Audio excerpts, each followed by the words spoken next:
dahil ng mga bibura ang kanyang panimula. Kayong mga Pariseyos, nanililinis nyo lamang ang labas ng tasa at pinggan.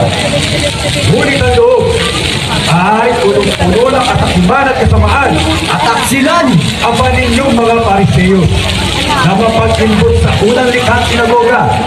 Tinatantusan ninyo ang katwiran at iniligaw ang tanan sa tunay na kautusan sa Diyos sa kalangitan.